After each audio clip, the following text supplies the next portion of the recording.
అందరికీ నమస్కారం.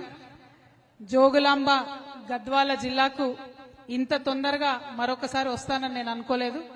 కానీ సోదరుడు రంజిత్ గారు చెప్పినట్టు మరి నాకు జోగులాంబ అమ్మవారు అంటే చాలా సెంటిమెంట్. మొన్న ఎప్పుడైతే జోగులాంబ గద్వాల జిల్లాకు వచ్చి వెళ్లిపోయినో ఆ తర్వాత మాత్రం నేను ఒకటి చాలా బలంగా అనుకున్నా.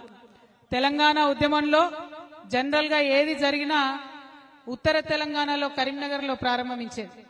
కానీ ఫ్యూచర్ లో తెలంగాణ ప్రజల కోసం రాబోతున్నటువంటి ఒక కొత్త రాజకీయ శక్తికి సంబంధించి ఏ కార్యక్రమం జరిగినా ఈ జోగులాంబ గద్వాల జిల్లా నుంచే ప్రారంభించాలనే ఒక ఆలోచన, ఒక సెంటిమెంట్ మాకు అనిపించింది.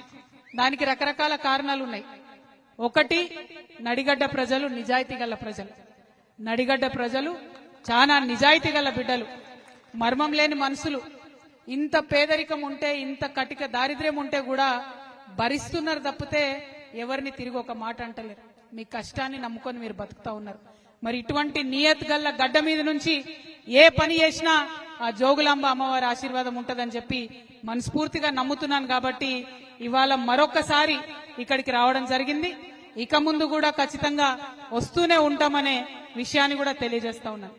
రాబోయే రోజుల్లో ఈ గద్వాలకు కాబోయే ఎమ్మెల్యే గారు గొంగళ్ళ రంజిత్ కుమార్ గారికి మనస్ఫూర్తిగా ఈ రాష్ట్ర రైతుల పక్షాన నిలబడాలనేటటువంటి ఒక ఉక్కు సంకల్పంతో ఇవాళ ఏర్పాటు చేసినటువంటి రైతు సంఘర్షణ సమితి సభకు హాజరైనటువంటి మా ఆడబిడ్డలందరికీ హృదయపూర్వకంగా నమస్కారాలు తెలియజేస్తా ఉన్నా.